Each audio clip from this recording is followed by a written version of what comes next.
Assalamualaikum ratring kandanan sukunya duna lolo bango baha kesuga tring kini bakarajo ke wakati be megen pilonga nak nyogar ni nak kibarun kende ka bani kubinu ga bango maka jamane ke pepa derun kama aro ki minogara ya ga muri be debat ci kibarun ogirti ni number king fm 94.7 kado khaymun lemina nekani Muhammad Giro umutamba tun ka banna fonnan ci ni nyendo kam mun tagandana nga oda tiga ora mama gara lenki ka ko ga sikki kada ngani masnu ku men nokon kibaru ko ogirti kada ngani sonin kan kanen nokon de ki wakati nokon harsa una kasu bismillah hakka suga trinke nasa hakka suga ne trinke gelli jamane ki nogondi ma jamane ki sellanga ki wakati nogondi ora kasu tiga ora kasu mama wakati suka ga wallude sonu kan kibaru nga ogirtine kada ngani bani nambo ki ngafam 94.7 qaru qalimna nekani tambarsa naka simmandi soro beno ganya sababu ya gadi kitelo program kiasa ndengure o maka gelli jamane ke nogondi gatini dangani Yuna Forest Bureau e garti na brenja gonde fo lakke o maka gelli jamane ke nogondi anka mangana sukule weccinde lagal nyewa nanda ga wara ironga sefanga dolanga pawnga kal sintayan ke ngajon kon folinga fo garantinti agimaka na kal sin karaga na ki karon ka fanda iri gadi kitelo ken kawre alla bayam na kal sin ki ansro nanga ina wuru suturan nogondi tampion do kotanga inta kita kal skiri se funden fanda breyen ka fanda iga magane non kay sidan kamanga sukule maro nyewa fu garantinta jon kon foling agimaka tinyane wa fu garantinta jon kon foling agimaka kinganya Yuna Forest Bureau siso habat sauda ikade kitelo program kia sande ngore o maka gelli jamane ke nokondo suwadu siso habat sauda iga maka ni dingrabe kinyani jaran dim folla kenga o maka gelli jamane ke nokondo mare mi agananya imma ibega ko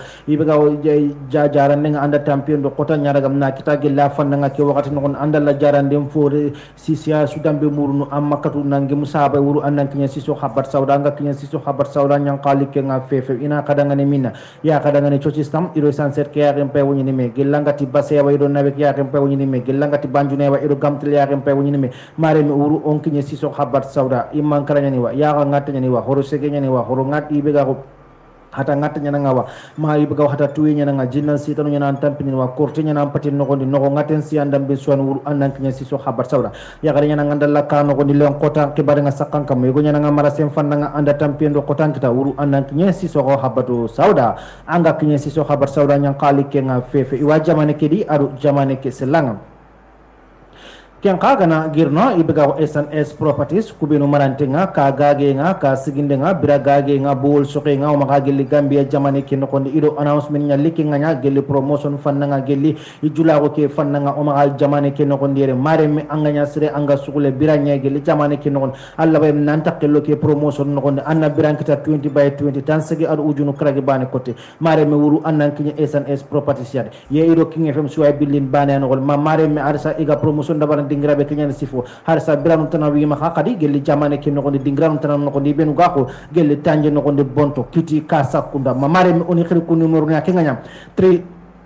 3790058 ma 2725971 ma 9113985 kendu kuna oni khiri ku numero nya ogani kitata modi gada masla laga na dabari kelli kenka fannanga ki wakati no kondi kendu kuna mare mu una daga kata kibaru yumunga kaga kubenu muko maka lenki jamane ke pepa derun kama lenki kawa amuku gelli kibaru no kondi lenki qawam ko gelle khibaru nokondi nanti police yegwani ida kata bakki gollenga bayri anya sirayde agara sakalle magullaga agara dabarti gelli leminenga awunga tampille ado sino sino hilli nokondi frosen nokondi de ida kayti wakata na bakka gelli biga ko police gollen nokondi Gambia jamane ke nokondi ken kaga sago yares nokondi qawam ko gelle khibaru nokondi yego nyani ke biana ngam nanti a kittenga rage namere yi meremme chakalle magu nokondi magara nokolo gelle lemme kede kayda ko yedem nanti awatelle kasunga ke wakati nokondere ken kaga sago yares nokondi qawamuko gelle khibaru nokondi harsa qawamuko gelle khibaru nokondi nanti sugano benu gomaga Gambia jamane ke nokondi yere ida ko yedem nanti ida jigi nanti tiga ma ibiga ko sugwampunga irigide awa hi gabera gana angam nanti iwa ibiga ko hi gabera gana iwa kita gelle sugem fannanga ke wakati nokondi yere ken kaga sago yares nokondi qawamuko gelle khibaru nokondi harsa kibaru banan nuku kebe gademi nanya ifan kan kurosinden kibare nga gelle mansa kunnan nokondide igatina da ex finance minister ngade adiga mude ada jaraginde laga ada sago state house kama nanti yanya sababu ya igamadunge ibiga go motonu luan interni mokonga gelle jamane kinon aga katun terne o maga gelle jamane kinon dede ada jaraginde ngutara sago state house yade ken kaga sago ya res nokonde kawamuko gelle kibaru nokonde ibiga kata tanjike arusro nakati gambian kunyani iti diraga iwa ibiga o kitten nokonde o maga gelli ibiga o EU nokonde ke wakati nokonde ken kaga sago ya res nokonde kawamuko gelle kibaru nokonde harisa ibiga ko fonnan kayenga nambugu ibiga ko sanya nokondi adiga mkata mansa kunai nanti na hinni laga ina koy fonnan kay kubenu ga bugu sanya ke wakati nokondi iga kiten nokondi de eti ina hinni ko yadi ini warade ada man kasafi kanne ko kempalle kawamu ku gelli khibaru nokondi hibiga kata kami alu tan nakati do hosire iga gollini gelli ibiga hotel nokondire sasa ida tuman nyaraga na bugan kata social security ya ki wakati nokondire akesi nga an kawana njoki october an kason nokondire keski anya kamodi kawamuko gelli khibaru nokondi kwani aro khibaru kutunga kagi muku sasa nambogo King FM 94.7 karo kay min lennan ne kani Muhammad Gero Tamba ken kuna arsa aresa ona jokkido kibaru ngakku benu angal nanti ku nyaga bange gello maka standard newspaper kaderen kama Umar Ba ayaga da khalibe murunde ati minister fana be kibe angam nanti ayaga nya gelli financial minister nga o maka gelli Adama Barrow jamane noko no maka Gambia jamane kin noko igati na dangen Amadou Sane ara tukumal laga ara bukandi ke wakati noko de adu kuntani mbala ko na ko yedem nanti ara wanyana sababu ya ke moyi be gaw moton kibare bi angam nanti ke nyaga tirno o maka gelli jamane kino luwa be ga saka gelli moton tirni mo kon kam gelli Gambia jamane kin noko ananya fo kibe angam nanti aga nyana sababu ya kudu angam na brebe ga dépense no aga katuni biga takani mo ko sudan no ko no maga Gambia jamane kino ade ka ke luwade aga ri angam nanti gada da barde soro be no garage na barti ni na bar nanti anta dangini aga nyana luwanga o maga Gambia jamane kino kenni gel state house wade Adama Barrow ga dingrabe ke wakati no gondel atanya fay ke be angam nanti vehicle police nga ibiga o mo ibiga luwa be ga sakka gel moto non kam o maga Gambia jamane kino hiriya kudu angam nanti na da bar na sigindi o maga Gambia jamane kino na warde nanti man sa kundaga dépense be daga na da bar gel moto ko fannanga akobo ninga amini nasden fannanga ananya sababu ya kebe angam nanti kencu wulli kenga bakke am ko angam nanti kalsina iga katuna sefun mo ko sudami no ko yuru watana no kebare no ko Gambia jamane ken no ndere ira ken saptini derum kam har sa bayit angana fayde ara ko dem nanti an kawalena sibu sawa kubin wa gollene man sa kunna wure ke wakati non nanti man sa kunna moto lagam na ko na kini inta gara gene na ken da badde sa salalu ben angam nanti ga ken nyawtude ina ibiga moto ko mo na kiniya ina kutu bakka gele salaire no ko bayit angana fayde moto ko be nga alu essence nga Gambia jamane kino aro minute nasnga na brebe garu na no ndire ata gabe nyen o maka Gambia jamane kino ati Gambia man sakunda kebe ga taren no ndire bayad angana fayr ibe akata kamo fili tanjiki aro milongu nakati kamo nyeri tan nakati aro ujunu segi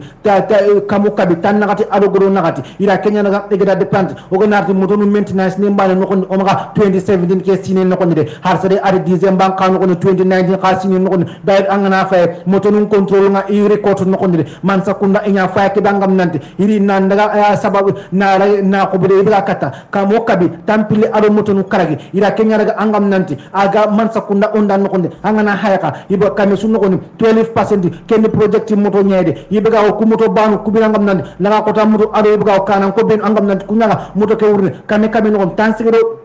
passenger segi iti ken kawa gelle ken ka fanna ngade ken nya VIP no ville ko ngana ira ken ka sabti har sa wakati de aman sani aga digam ani sira ke bangam nan sino memba nyaga na kay na mo United Democratic Party no o maga Gambia jamane ken no ndire ara ko ede atike vehicle police de ani fay ke moto luwade anya fay ke bangam nan igariya na de bare kudu angam nanti aganya igana de bare ibaka takka mo sikki million anya na fay ke bangam nan iga katu na kenya daga na safe o maga Gambia account no ndire ka bayri anya fay ke bangam nan state house de ira ira block de imadunge luwake aga pass ni mozo bayir angana hayde national assembly nga kenya député kompenga idunga ya kudu angam nanti aga nyana luwanga moko su dambe no konde har sa ke luwade ida ko rem nanti jamane le menchu allage nan dunga de aro yibiga ko suro ben ko international level nga o ma Gambia jamane ken on jamam palde isuda khibare kera ira welcome iga dungete isoti gel khibare ke nanti yibiga ko ke luwana kawanan da barade har sa ke idea ida ko rem nanti har ya kudu angam nanti man sakunda dina e kunna motor laga ina ko na kini gel go nyanga ngade anyana fa ke bangam na tambonga ina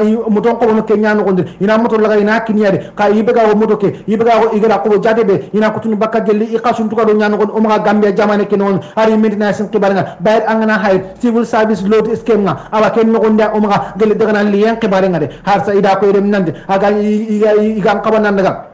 state tanano ko ndide kurangam nat iga kinye wakati nga na warde nanti mutun ko iga kawani sis bakka kusuro magare kubirma golin gelle man sakunda ke no ko ndide anya fa ke bangam nat state house de iri da nya man ndo se kan la ira kini permanent secretary nga nanti maga dungi magade moy himutun ko egi sis ni mo ko me o maga gambia jamane kino kendu kuna anya fa ke bangam nat luwa be gan kawan nan chako kumutun kam o maga gambia jamane kino anya fa ke bangam nat aga stop me maga signo nyede amaga katun nan dangi kanide ka kendu kuna aganya iga nunge kenga o maga gambia jamane man sakunda kena kars gabi aragana iga sef no dangani gel jamane ken ko nere harsa bari aga digam de ala koyde ati man sakunda harsa anya fayke dagam nan aga nya angana fayde maintenance mbane kotti nan daga wara essence nga ado yibiga ko mutun ku jonko ngo angana hayde sakari tampero kota bega sakka jamane ke kam make wakati ngol atanya na fa ke dangam nan yurwan fo ko renga tampe bega ka sakko kam kenta sakko kam aga nyaganya kalsun ku gami sefde harsa atike muto luwa bi angam nan iga digam kenya kam make wakati ngol ndire ani fa ke dangam nan o gan trede lenki dimma kino anya na sababu ya ke dangam nan tide o ga katu hini ko ndabar to mo nga tampe da sakko kam de wakati be aga digam kadde ay hibiga ko foreign service ka ke baren kam o nga gambe jamane kino soro bin ko bugo maga jamane kino nan dago dangane jaman palle no gondire iga golino dangande atken kanya fa ke dangam nande aga yurwan takande tampina aga sa ala samandini aga sakko kama gel jamane kino gonde harsa atanga na fa ambas nu ben angam nande iga kunya renge ya jamanu benu gago gel Sierra no gondire nan daga wara Bissau no gonde Senegal de Mauritanie alo Maroc de Algeria alo Spain de nan daga wara Brussels ata majare na ambas laga na kita ku dingrano e bayit angana fa harsa de ana yibgawo dépense ni ndenya ragan aga kappo maga gel gambia jamane ke no nire har sade aga digam de ati oraba na ko suraga ni tagandi ke wakati no nire na ana yibiga ko ambasu no ben o gare ko kadangan serem tatele o dangan nunga bayir amaja en nanti serna na go dangan gel kunni ngara ko khano ko ara ken ka ko ire har sade aga digam de ati oraba simir bayir angana fa ambassade no ben angam nanti igara kunya raga ni dege ku jamanu no nire ya ka kappa gel budget no ke wakati no nire khasim pay aga kappa ke wakati manaka eske o sukule ku suraya ku benangam nanti o gare ko kadangani ke wakati nungu nan ton kawana ambas kita no ades ko ojo o sukule ku yam man kan ku gani nunga ke di man ara ken ka ko aga de ka e khalsin kasarambane kotte har sadi aga digam ana ko ati angana fayde igara ke debat dalbe kenyande suro benu gasigi igari kullaga igari hasa igari support o ma gambe jamane ke non e biga o place 30 igawtu iga kinya ka ini so ni ku place nya ini bugane jamam palle nanti daga jamane tuwa wom danga nanu kurangam nanti gi kunchore ka kendi mogote ane fa ke dangam nanti iga tampe no kotana harsa ke ngani saka hada manun kama gelle gambe jamane ke no gonde wakati be aga digam atigara kusuro be mu kharaga egari wara gelle ku place no araba ikamanu nyimni raba yima ke dingra egara stodi ni gara khara kendi kuna irante gollo suro gara iga da bar tijuru wan ke bare iga ke nyarti no maga gambe jamane ke no adi vehicle police harsa aga digam no kamade bojeti be angam nanti igara ke nyara gam nariti adigamo an gonda ida approve suro be approve Kenya National Assembly na deputy nga umanga Gambia jamane kino to ko bane kote ina nsigira kella na da bari na hikira na implement bane kote umanga Gambia jamane kino ati yibiga state house de ara bro ka dingra ida daga ira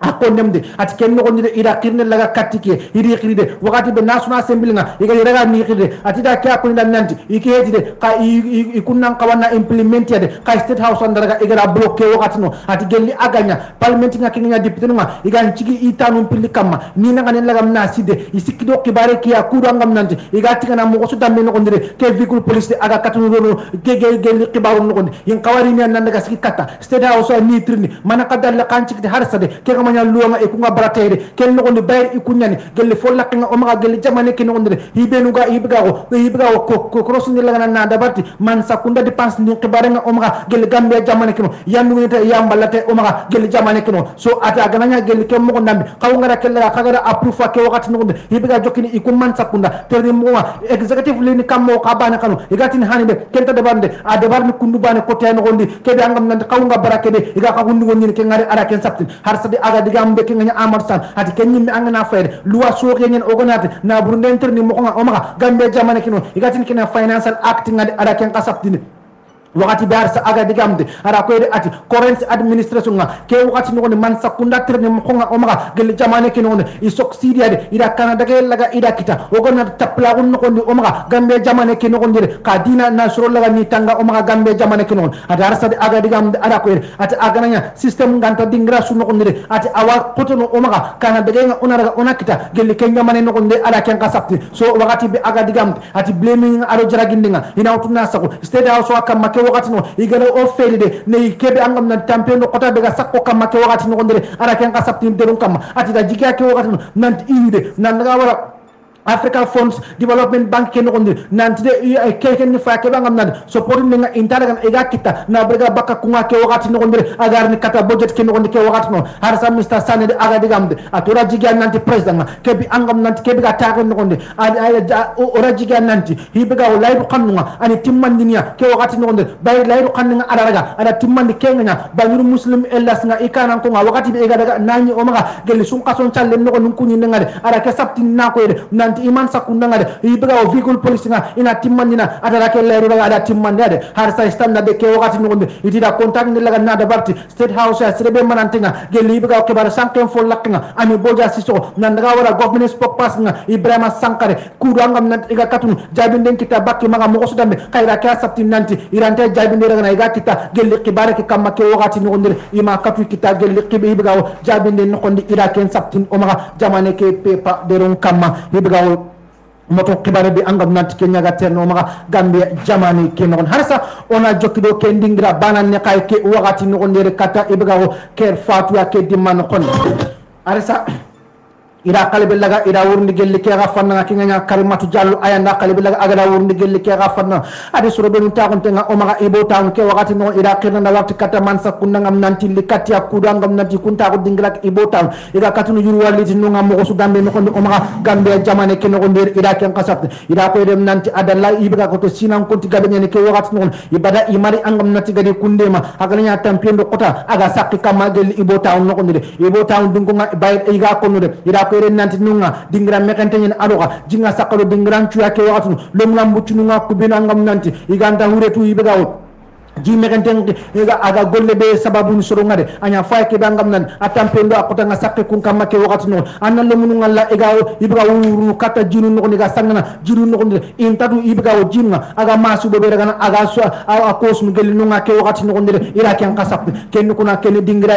angam nante ko ma comfortable gel non tare ngake wakati no bay angana hayde ibga o ji sakunte ngado dingra no aga jangro be daga aga kos lomunu be no sangana jinno on inta kentu no ngade ken kuna man sakunda ima sukule raga egara ko ikunyi ibga ko isa ampol lakinga gel ken dingra no ndire ken nya sowna touri ara ken ko har sa aga digam ara ko ati kun kala writing kita ko jamane le mu kutunga writing kita mu ko be bay tax nga ina daga na ega tukana gel jamane kino alo ka ini takkelona ko cedi yan kanu ko ndiya kay kendi mu ko de man sakunda di yagal la egara kas ku ngade promise de laydo kanu be egara ko nyawto katti ku nga ke wakati no an koto ina kunti maniti mu ko nga gel jamane kino ndire har sa gambian ko de o sukule ikudanga nande o ko beruga town ibo town no ina sukule mpa ino dema ke wakati no o watampi no nyare ni sature ala ken ko de har sa sokona de aga digambe ati man sakundare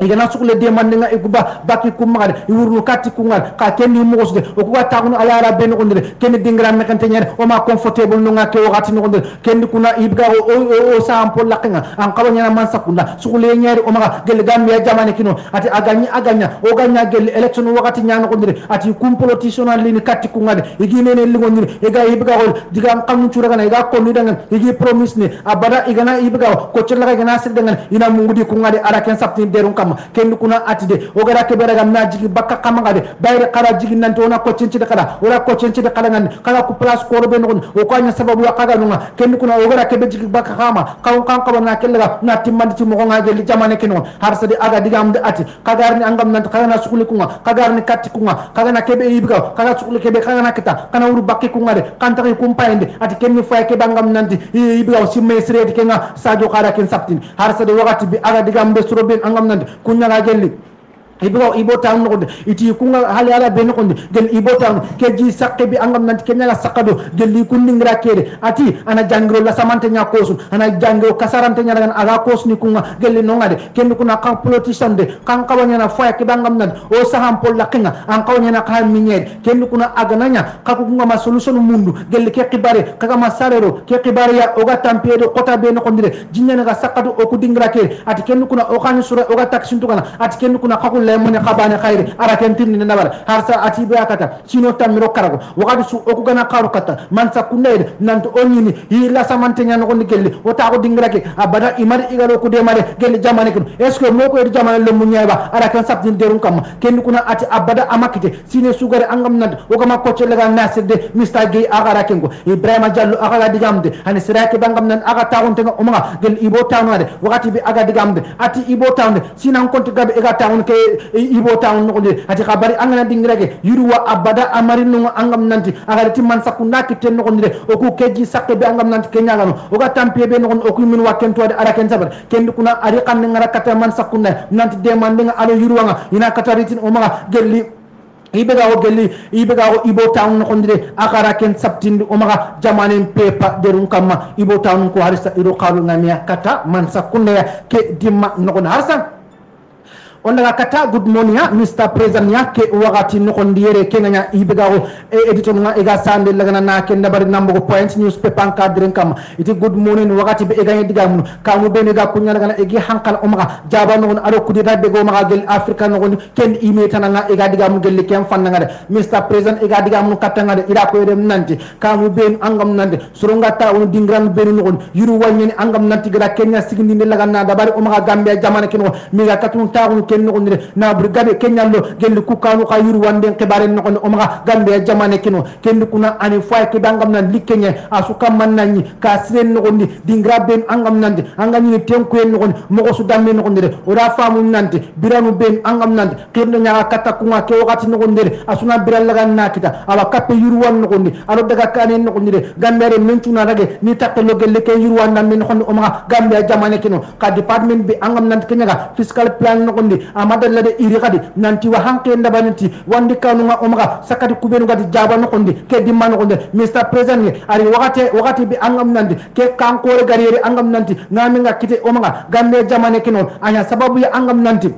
gambe tankon kuna kadi su ala suraga ala sukade honu wano kebe angam nan agare to kantanga on no kondi ke dimma no hatan kalle lagi akoro kadi bayr angana hayde ke department de igri forosen kam manna sa ko suron kam kubenu ga jaba state no kondi forosen ni kanu laga ni hanka ke wakati no kondi o ma gambe jamane ke no kondi Mr. President ge anya faya ke bangam nan surobenu ga mantora laga na kita ke wakati no kondi iga da kenya ni kanu laga ni karake wakati no ira yuru wantan kibare nyaraga na dabarre idingano ma ira kunya laga ni develop ke wakati no kondi iga ti daga ni kanu iga taun dingrabe how ewan Mr. President anya suro nga ni jagali fokore ku victim nu sasade inya suro ya kubin angam nande go yibiga buto fili ira kenya notice laga iga kinyare ken no iri dingano laga iri fankade ala harabi angam nande ku ka kenya no kondi ida writing kita inni mo ko no kondi kebe angam nande iganti affect ni ganti tu itoro no mo ko su damme no kondi de sakari suro ben taun tenga jaba no kondi ke wakati no Mr. President ay ti foya kebe angam nande manya be igra dabare aga limisira su dangande aga nanya anka mangade ka jonko bi angam nande igra kenya ro ibrahim sigi ndien no kondi jamane ken no kondi kenya foya kebe angam na sakari jaba na biral laga nakatanu ata ko tanyande a jonko nya foya kebe angam nande aga dangi suro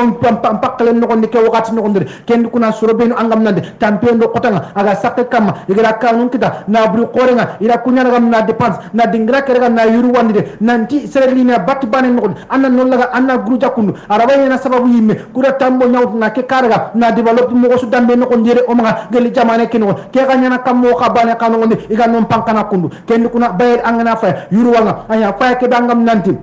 yiro walla on takitini angam nanti ke yibgawo kanta anken kamanga gelle kanta nga ko nyano ko ndike dimman ko ndire ara ken kasap sere gabe wono kubina angam nanti igara mantora laga igara kita ke wakati no ndire biran ke balen no ke dimman ko ndire inye soro bin angam nan social security iri brown laga ira kita kunya sinan konti halle no ko o mga gambe jamane kenon ken ka ke social security man sakunda ana holla kayin aga man sakunda wure o mga gambe jamane kenon ken kuna kubronde iganya tin ni kusoro mi kumanya to ba nanti de kendi ngana jiwran killenya de kanta kawani no ngasrenta kawani taxul no at kendi kuna mi kunta ken tuaba ala ken sabtin derun kama harsa soro ben angam nanti kunyaga taxul kendi ngreede ida letra laga nakita bido filli ken no iri angam nanti soro ngiri fiscal plan no nali ni dinga kura ni demolis ni hankade kebi angam nanti gara ken bari omanga gambia jamane keno mr president ando ke man sakunda de anya faya ke bangam nan an kawanya ni ikama likenye adoka kala daga ngay ke wakati no ndire na wase terne kille yago kam ke be angam nanti aga tora lono suro nyaago no ndire bay angana hayde an kawanya na amman sakunda ke kam likanya ke wakati no force sur suka golle ni man sakunda ke non ina katu tambol daga na ina kita ina tambon kita ina katu biral daga na ina kita tidu ya umga gambe jamane ke no ka bay angana fa se gabe na ke man sakunda wure angam nanti iga golle ni ke wakati no ndire ibiga yukir sago ke wakati hari ka anti maga gel jamane ke no ken kan fa ke dangam nan atan kallo ko nyande ke dimman ko ken kuna wakati bi angam nante igara surabe mu kanon laga igari hanka ke wakati non a jare ini compenser de a jare ina butu sakondo laga ina kini kusoro ya ke wakati non nere Mr President harsa Mr President ogadi am katanga wakati nyal legen nankini ke dimma no nere na ibiga ko jamanu no ni Africa no maduna no nere tam limiting inaro o constitution no ni omga gambe jamane ke no nere ara ken saptini derun kam harsa igadi gam ida ko iti ari wakati aga jagal aga lasame laga aga ro suron kilun no nere wakati bi angam nan harsa oga halle oga natigel yurwan tan kibarun trendi mo khonga omaga gambe jamane ke no gondiri ara ken saptin harsa atide on kawana cross ni lagam na dabarti o kanan konga mo go sudan me no gondiri kanan ka sukanarni an kawanya na akamandangani tagetnya aga narta dallunya na aritin office no gondi aro ay mingan kebe an kawana kenyaragam na atif yada bi baka office no gondiri ara ken saptin de harsa ata gananya oga makel lagan na dabarde anya na tampion no kotanya harsa oni hallede sinan konti gabe no gon on ta yurwan kita ogala mo gombe gel Africa no khondiri ken kuna nanda la gelli fankangade atana tampendo kota litinya aga sababu hibega ano torno bane koter bayr osuda witness ke wakati no nanti okana konga ke di man khondiri inya sura ko binangam nanti harisa e judu tokko gelli sembenga omaga gelli palengade ka kenni fay ke bangam na dalle bega sikidi iga ken barne fofo suwedi aga yiti iku nyimmen interest ko tenyade ara ken sab na nyimi nandalla gelli fankanga omaga gelli palengade atanya fay ke bangam nan tenku yembala ko ana ritinya gelli essence de gaz fannanga aro jamanu lo mun nakanga de ala ken kasap Mr President in fact atanga na fayde ke wakati no ndere tenku yembala ko hibe ga sababu gelli ken fannanga de ken ni fay ke be angam nanti andalana gelli fay papa lenga o maga gelli jamane kino atanga na hayde sina danni to halle no ndere anya fay ke be angam nanti ora kudeta gabe aware gelli continent ke no ndere Africa dankanye ke no ndere ke be angam nanti de soro benu ga munda na ndalla gelli semmenga omaga gelli jamane kino gondire aga dagati gelli kudeta kibaringa omaga gelli Africa ni nyang ko tuku no gondire kenni kuna ati dalle bega sikiti igidu semmeni nanti to ko fankanga kenni bega o selfish nya adoka yi hadu man ta ko nyani ronu gelli kenno gondire kebi angam nanti iganta kawanna kende barde kenni kuna ati kenni kuna de anta kawanna nya inna killere ga nawtu hibega o ken killiya nanti kunterne kenya no gondire kebi angam nanti iganta dron ta ko lagana iga ko en omaga o constitution ngade ara ken sapti ni president ngande har sadi aga digam ati sinan konti gaben o constitution ngade igara ngana iga hitana selanga iga anta terenti hibega o constitution non ken Africa do kunyi nyang kotu non ana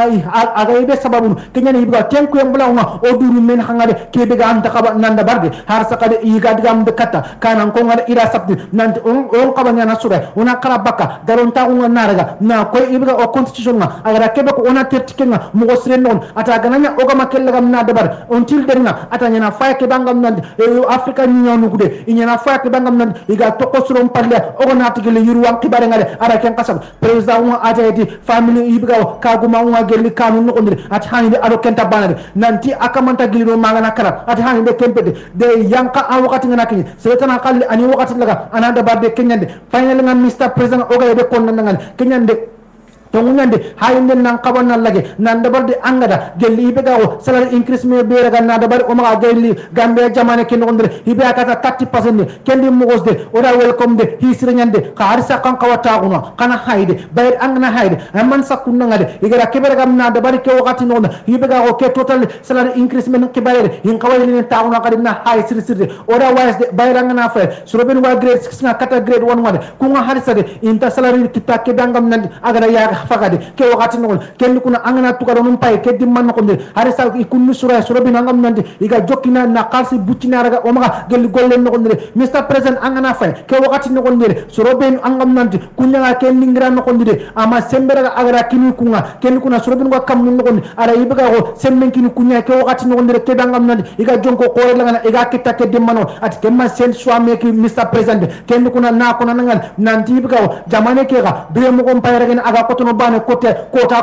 ay atanga na fayde sebe angam nan aga golini man sakku nawre ke wakati no kason no akenna ujunu karaga kita ke mujunu karagi no gondire kom pontu ko na kenya no gonde lomnu ngatel la karam kom pen no gondire bi hon na kenya no gondire pas na kenya no gonde kota at kenni fay ke dangam nan aga ndaro ne men no gondire kenni Mr President o gana sugule gel aga nanya o siro sun tanya ke wakati no nan to oriya na gadanga nya na dabarti corruption na kata bakko duru men kana gel jamane keno ken kuna to garon posir nga ona raga ona kini o gol nya nganu ngade ina katu gollem posir lagana ina dabar to ina katu dabar ni timu ko nga gel jamane ken ko ndere wakati be iga digamu Mr President dangani ibiga ko good morning Mr President ida kendlaga ida sabtindi omaga jamane ke pepa derun kama ke wakati nokondi harisa kempe padre banane kan kon una daga kata gelli fatu neto ko yake wakati no ida kalbe laga ida wonde na ko re nanti spok pass na ke baga bok APRC fraction group ken ko ke wakati no ndire ida sabtin o maga deren kam ke dimman ko kuben angam nanti ya jamme ya hasana ke dimman ko ida sabtin nanti fa bakar to mo njata anya sira ke bangam nanti ana soro nya kutini sankini bakami o maga gelli gambia jamane ken ko ndire o maga wakati bi angam nanti agani kanan ka won no ndire ida ken sabtini derun kam pa modum bo wakati be aga commentinde ala sabtinde wakati be tan nagati ala leru segin no konde wakati dangi fale ya jamme agara letra la agara sakata electoral bodinga omga kinga IC yade na ko rem nanti ina ibega ko APRC fraction group kebi angam nanti pa modu nuga kenya no ke wakati no ina kellaga ina krosi nanti yan APRC ya fa bakar to mun daga kawbe kanan ka no ina kellaga ina hitaw e sellanga ke wakati no ndere wakati be angam nanti de igara kel letra daga na sakata IC yade IC nanti de ima dungeti ke letra ya adoka inta consider ke wakati no bari ya jamme anto maga gele jamane ke no ndire ke Mustambo agara interview la ara kita aro fatini tok do wakati be aga digam de ara sabtin ati ibiga fa bakar to munjata anya sira ke be angam nan ariya na suru nyaraga ni kutundi bakame no ndire anta dugune ke ngare bayri ani sira ke be angam nan ariya na suru nya takande bakame no ndire bayri angana fa anya sira ke be angam nan aya nya sababu ya president Adama Barrow aro ibiga Useni Dabo iga kuti bakame no ndike wakati no ndire iga sanki ke dimman ko a succedia kudo angam nan aga ibe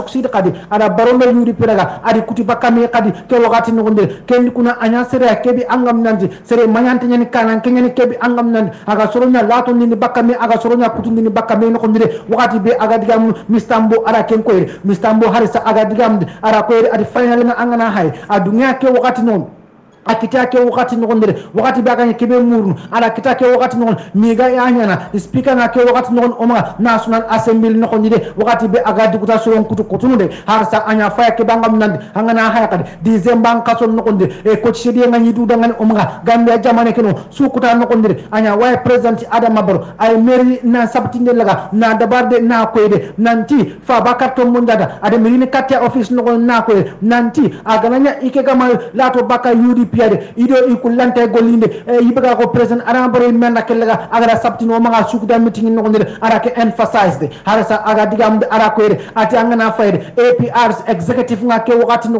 kubenu gare nanjo njene ke wakati no ara ke sefe kan daga ara ko no nyaire wakati be aga ndiga fa bakarto munjara ari soro nga ke dimman ko ndire anya way wakati be angam nanti former president Yaya Jammeh adi fire adi kata baka geli parti ke no ndire wakati be ikunga daga nanti alliance lagana ido national people's party ya wakati be akenga madungo tikenga ke wakati no ndire fam pamodu wakati be pamodu mbo aga diga mdu ibiga fatu ni to dangande ara kya ko ere nanti ibiga fa bakar to munjata ana soro nya kutundi ni men xonde ke wakati no gonde aga soro chank ni bakami ata golle ni ke mbana kote ala ken sapti ni derun kama hala sa ken ningira banani haydra ibiga ko ya haydara agara kalbe laga agara wurni ata a 15 pok pasin banan ne ke wakati no ndire igatina wakati be aga digamde ara ko ede ati yaya jamen qawa wakati be agara safi qanul laga agara bugan ke dimman no ndire nambo APRC kamma pa modum bode ara ko ede ati president yaya jam ibara nanti ikunta nyana apati ke kananke nga bayri ake nyimmenta o maga gelle gambe jamane ke no ndire ati ke wakati non akuti ibega fa bakar to mo ndada dia wakati bi angam nanti agara interim leader laga agara kine o Gambia jamane ke no ndire ara ken sapti derun kama pa modu ara sa aga digamde ara koyre ati fa bakar to munjade ari surunga ke wakati no ndire a demi kitene ku wakati yogo no ndire na koyre nanti isukule ibga kota 3.5 million ya jamme magal ya jamme da kars ke otu ara kinie bayr ida layru ke nanti ibga kata tankarge aro korna musiki ina ken contest nya o maga gel jamane ke no ndire wakati bi angam nanti gadi hanka o maga coach sedie no ndire president ala coach sedie no 2016 ke sine no ndire Mistambode agadi gamde ati jammi anya faya ke bangam nande a jokina ibega ko sakira ko be agara kita fa bakar no gonde a jokina lusken no gonde wakati bi angam nande agara sefe kanu be nagi ko no ada ngane agante timmani timo ko ngade harsa wakati bi agadi gamde ati ibega ko ya jammi a sako fa bakariya ke bangam nande ama sako soro soy ke mo namme no gonde o maga gambe jamane kino exactly ati bayra ngana fayre wakati bi angam nande aga sakay burburu ari angam nande fa bakari ara jamba o maga gambe jamane kino ndire o su yaake ndake ngarere adi president jammi anya sira ke dangam nande fa bakari aga saga mu ko su damme no ndire kenni fa ke dangam nande kirne ngina ga mu ko su damme no ndire wakati su ina killiya nanti kals kebe ogara ko annan kawana ken karsa ganna kinu kuru oga katunu sikki mo ko su damme no ndire president ibe gaw national assembly election be ganya 2016 nga ega katunu takkelono korna me sunu ko ndire dingra tankare do kero dingra no sikki no ko ndire ega korna be lagana ega muru gelle ken dingra kanu ko kals be egara muru baka ya jamme mag araga sikki ibe ga katta 3.5 million dollars ara ken awtu agara awtu na kinya ke wagati no ko ndire ka bayr angana he 2016 kayr inya sura bin angam nande korna mutamiro tumu kati takkelo no kenyen on kayibra kata tanjike aro korna munyer imakatu ni kemuru omaga ganme jamane kinon kenan qawna explainer ken kuna ke qalsi be ya jamme garawt na kinya 3.5 million qalske ana minna kay ke wakati non ida dépense mane kan ko de kenan qawannan ko nyaade har sa fa bakato mo ndada de kenni mo ko de abada amakite wakati ya jamme gana tirni ke tirni nede abada amakatu na jabi har sa kellen kinno ko ndi amakatu na kenni ngara na jabi aka kenni ngara an kawana njabi ade ara ken saptin derun kam ken kuna kawunda mana kajigi bakka ken maga ke de man gondire ara ken tirni ne nabade har sa at ken kuna anyu faya ke dangam sagra ko be ya jamme gara kitaranga ay menaraga agara bunondi ke wakati no gondire ma fa bakar ke de man gondire ani sirake bi angam nantide na soron kutini bakka meno ko bana kotte atara way ke mana kotte ara kellaga ara dabarde halisa wakati be aga digamde at gelli aga nanya fa bakar di soronga ke wakati non iga sakhi duwa nanti de ikunni sura sorobin angrab nanti isakun to nyani duwa ke wakati non nde innaga inka NPPR ma hande halga makaw NPPR innaga kad inchigi ina ibra iduram political party laga ina form o maga gelli jamane keno igra to nanti de ikunni sura daraja nyani kungade halisa wakati be aga digamde aga nanya ikunyani soronga kuben angam nande isa on temi duwa innaga ina political party laga ina fom ko mama kande gara fom mo gombe ko Mustafa Diba gara fom mo gombe ado ibiga ko agadi fomu ado Asan Musa Kamara igara fomu gombe ata gananya ikun kanu sakon to nyaga ne duwa ati ndagale i magaba mi yogo ibiga go information halle indaga any information laga ina bukan ina sigi angam nanti political party nga iga fomu o maga gel jamane kino iga sakoy duya nanti kunga dara nyani kunga iga sakoy kunga nanti kala ngunto nyande ati ndaga ina ibiga go iduram political party laga ina fomu o maga gambe jamane kino ati president Arambro National People's Party de ke wakati non ina junta sere soy o maga APRC non aga fa bakar to mo ndada ken ka ira place la ira kine ken kuna anyu fa ke dangam nan sere swanta no angam nanti iga sugulene serenya o maga gel APRC no gondi ke wakati no gondi wakati be aga diga munu ala ken saptin o maga jamane ke pepa derun kama ke wakati no gondi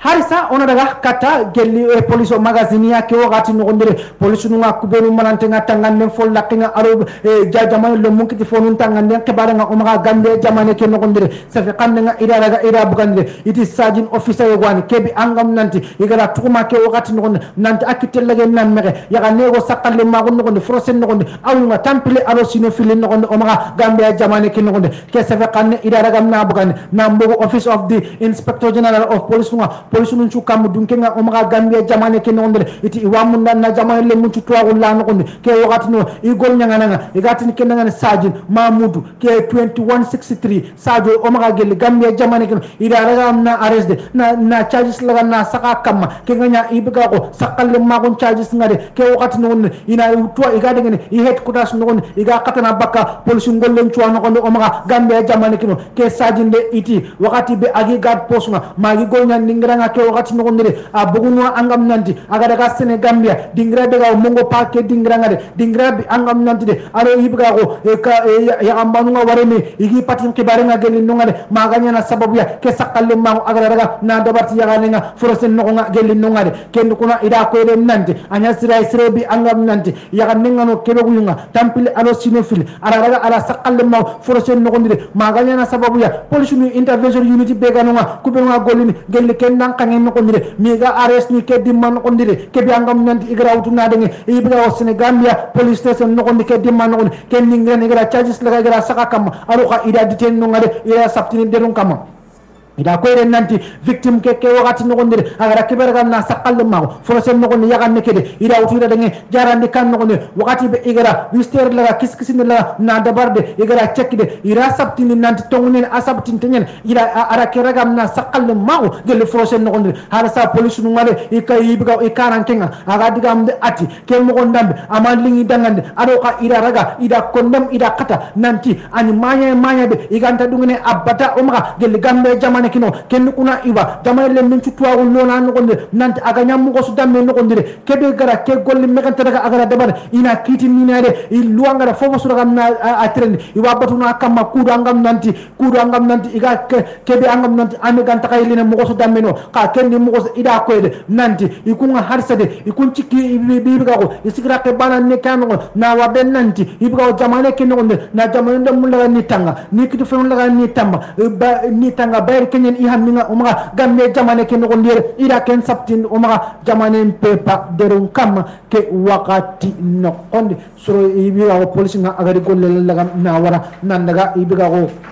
Senegambia maga sakalle ma wonde barti yaga denga ke wakati no ndire ira ko ire nanti dikiten chaka kama ke dimma no kon harsa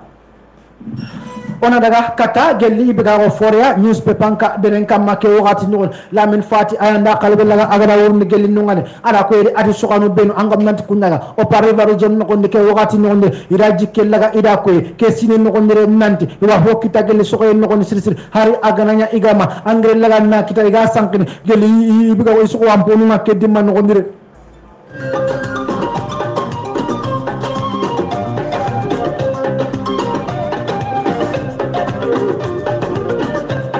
hari agananya igama angeren kitam na sanki geli so wampon nga ke wakati no ne ira ke laga ira sapti ne derun kamade ke reporter wakati be aga yala na umga URR no ne ira sapti ndada nganna ko nanti ora jikki qora daga na kita nanti o so wampon ben ogara ko nyala gan ni so ke nganya geli ibega ko tiganga nan daga wara makanga aro ille ngade ke wakati no ndre ora jigin nanti ona so wan pos laga na ona kita ke wakati no so kana be egati na da mistaba nambogu so tuma kantora no khondre wakati be aga digamde ala ko edi ati nan daga wara gelli makanga aro ille nga aro ibega ko granot nga kinganya gelli ibega ko tiganga ke dimma no ndre ati ga mo gombe igi wala mo gombe ata ada ora jigide nanti ona fosre laga na oga kita bakki no ndike wakati no ndre bay angana ille no makando tigam pay ke wakati no ndire o ya on kanede atina ibga ko lencire mbogandina de iraken saptini derun kam wakati be ega digam ati hari kenni mugosde o gama angre laga na kita ka kenni mugos o da jigin nanti hirigi gam ko mbede awa hasunu gelli yeru kalle ngade ara ken saptini derun kam wakati be aga digam de ati angana hayre angre nga ken naga siga ujunu filli kamo filli kantora no ko ndire serebe ga o ku famanu de o ku sokono orante hari kenni meakita o ga katuna ko bunu mugosu dambe no ko ndire kudu angam nanti oga kello ibiga o so wamponga ka kelli mo gosde ogara hinu ngare telle mo gonde ora jigi nantona ho kitaba ka so en gonde irigide sare bala no gondire boli banna no gondire kantora no gonde sajo so aga digamde yaga riani kebangam nan agi tambi men sinen no gonde ke wakati no aga digam no ke reporter dangande atoda jigi irigide nanti irige wa hasono geli yerunga soko yen karangade ara saptini derun kamma harisa madam sode aga digamde ara koyde ati honu wanude ira ibgago itipenda bariya tamu hilimi ay ke wakati nonde ka angana ibgago soko wamponum pa iga bugu jingarni mukombe atagana joki kunnungade atora jigi nanti iwe soko wampon posrenga ona kita sirti ka bari wakati bi aga digamde ara koyde ati ora jigi nanti jiga ga jokki na kundu agana jokki kunnude kenni kuna soko wampon posrenga ona kita erigide kenni mukoste wakati bi aga digamde wakati bi reporta ke galatine manda angrelo ando kutigano ya ati ikina angren kita kammo igarono ketiga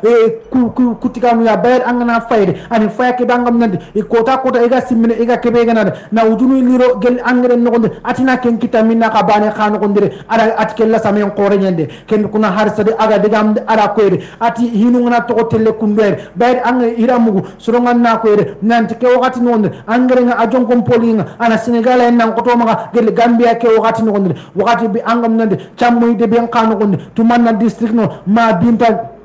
dibasi aro mariama sawani wakati be igaga digamde ira ko de nanti irigi agananya kibaru ngana jokki kunde aga mo gombe jingar ni mo gombe kendi mo so hari gama angeren ketade ira jigi nanti so wam bom posre nga ina kitade mariama sawani wakati be aga digamde ara ko de ati angana yerum payde yibiga o 3 hectares nga ira kenyara ganna dabarde ka angeren modo so ira qobu ka mo nyere tankara yede ira ay yibiga o angre mboto no sikka ko kayri gire ay ikatu angre mboto bani ko no ke wakati no gondere ara ken saptini deron kam har sa bantundi ulle istiqan no gondire yibiga yo tawsir en jani yare wakati be akaga digamde ara ko ati yiri gire igra tigangare mo gombe nan daga wara makanga aro illenga ken kuna ari ya ken faga sirsir ira confident laga nakitade nanti yiri gire qagonga aba hasunu gel yero qagonga sirsir wakati be aga digamnu akara ken saptin o maga jamane pepa deron kam so hanu benu gato o maga yu ke wakati no ngondere idi jikke laga ida ko nanti irigire arabanyana tigam posrenga maswa pom posrenga I wakati no akitadi mo osrenga o maga gelle gambia jamane ke no ngondere ko kagada amu mo gombe ke dimma no kondi kone kibaru nga ku benu angrap nanti o sonto ndo nyagal to ngade kinyande kay ke wakati no ngondi yere ke wakati no ka kenni mo sa so ngala lay takelo no maslan no ngondi yero bi ci bakata kala way na ka takelo khirni no ngondi yero bi ci bakka studio no ngondi kinya 94.7 ke dimma no kondi arsa yero bi ci ko lan mutu ke wakati no ngondi ko la kata standard newspaper encadren kam makinganya Omar Ba ayanda khali be laga agara won gelle ke ga fan nga de wakati be aga khal be ngul ati chairman be angam nanti kenya ga sanya di village development no ko ke wakati no ngere nya soro ya ku be no angam nanti iga laga ron qasa kataman sakunda ke wakati no nanti na yampe laga ina kini gelle so fi fon nan kayu nga ku be angam nanti igara kunyo ku be no angam nanti kunya gatile gelle kite no ko ne omra gelle gambe jamane ke no ko ke wakati no ngere ara ko re be akata tampil ara fon nan kayu fili igara kunya laga ni arrest e pelan kason bira tam ndo karagonga oga ke sine ben no gondire nanti ira violence na nyaara ganna dabare wakati be butti interne nga egara ragam na dabarde sere angam nanti aga jokki ibiga ko sere isere go kallinga nanti senegalais nyanda ke laga na kari omanga gali sanya no gondire ken kuna ira charges laga ira sare kam makinga criminal charges nga ke wakati no abi no gon nanti da butti interne laga na dabarde maganya na sababu ya sanya police station nga egara raga na bi kharemende omanga ara factory be gano egara ko nanti Chinese fishing factory nyaga ne kenga omanga geli debe ke no gondire har sa virus chairman nga egatina lamin boga ati ke wakati no gondire iwa murnu man sakunda tare man sakunda maga ke wakati no gondire nanti ina hinne laga ina koy ku fonnan qawi ya ke wakati no gondire ara kan kasabti ati ga ke be munda ke wakati no man sakunda ke be ga tare no ina hinne laga ina kini ku fonnan qawi ya ke wakati no hibe ganya mistake nyani kenga ani fa ke bangam nan iga nimisi ya ke wakati no gondire Mr Boja ara ken ko wakati bi angam nanti e police station kurumba ke be iganya wini nen laga na da bar geli no ngade har sa kansulo be go maga geli sanya ka woto nokol wot ke nokol gatina da boto boja wakati be aga digamde ati wa munda sanya ko maga ke wakati nokol political fatam fancha ko be angam nante kenya ga e kunuru mena hanga sanya nokol ina kellaga ina sakondika e karanga ina nya bani kuru angam nanti iganya na kambane mo ko sudame nokol gel sanya de be keno ati politika anyemia politika nganyemi ken kuna ono kirunkara e jamane ke wiru wantango lunno kondire kudu angam nanti onalla wase latunu bakka ibaga political ke bare be angam nanti aga faram fancha ko litin o duru mena khangare ato lato bakka kenga kenni kuna atiwa munda gambere men cuma ke wakati no ndere kebi angam nanti yerro o bicagari ni nanya politically ibiga o na political party laga ni hasere ni support o mga gambe jamani ato nya gambere men pulay kenni kuna o lato bakka politique faram fancha nga o duru mena khanga Europe council nga wakati be aga digamu akara ken saptin o mga terun kam makibara ke ga dengira be kenyanta ira ka saptin na muru man sakuna maga ke wakati no ndere na ko re nanti ibiga ko ina hinne la ina ko ku fonnan qawya ku benangam nanti ga tele trail nga ke wakati no maga kitin kon ben no kon ke dimman no ina hinniya ina wara ke wakati no ndere ira ken saptin o maga derun kama ken kuna odo ke ko la hanana daga ke wakati no kon halo assalamu alaikum assalamu alaikum Maaleykum salaam. Naare. King FM 94.7. Ana FM la. Kenyanta 512294 nasima aken ma ikilum to ko gelle xibaare kino ka kendi mo gosta so suma lay takelo no masla no odo ke ko la xala halo assalamu alaikum. Assalamu alaikum. Giro ko trata. Tora suma ni. Dimba mo. Tora sunti. Yo ni sul mo ke ay diga mo pamur bo ko honne. Yo aga papa kari challenge mo be kesi me ma aga ya jambe kam balahi baro do biro asila baro sun dabari. Jadi papa kari kara jamane suyala nanti ikenya mari tekya biro biro kam baro sun nyara kenya na jamanya ana ara asila ana. Yo ara jamane suyala major sin ne nanti ina baro sun dabari. Yo ya jambe kam ma ga lahi. Anya kullu gelle kembere nanti fama kare ma ay ma duwe kan kera tete yo kama ken ko ara wara ma fama kare ga duwe ma ga sai agara tike bolle nanti ke ay pamur bogo ay ne ata ya jami be de ke ko nanti ebe ban de gelle ga ga jigi nanti serenya ni kumpalle ini dura pati sigindi pamur mur awara kaga kakay do ebe ati kay no ata ko ma nanti kunna dum kira ga jigi ga xam nanti dan sogo no ngada kapate hara pati tara tokon kede hana jan sindi ke khazaro ku kasu be rubate ya anda kel wasi liere nanti sersu gata jamane kam ma to holla tani kay kesu kam ma kunda dere kina na ya sipri lida yo kesu kam ma agana ko no su ini pati sala ngani o sipri lida na nya pati pai kina ya na dari ya samale buga kay ku kita aga ini dua tan be dira ta kay ku kita Nuar mos. Ida hebe nya na tay na likay pabaka di jamanga ora hernya padina ye biasna kana daga tarla kita Nuar mos. yo kenya ni ke diga no salam Kenya atiga kebe konota Kenya ni ibega ko ya jammi manda kulwa dambira gamna dabaranga ta jamani kino nantanya na jamani e ibega ko patin kana dun kenga ke wakati nasmo sonda sir khanni mu wagala sir khanni be ko ke dimman ol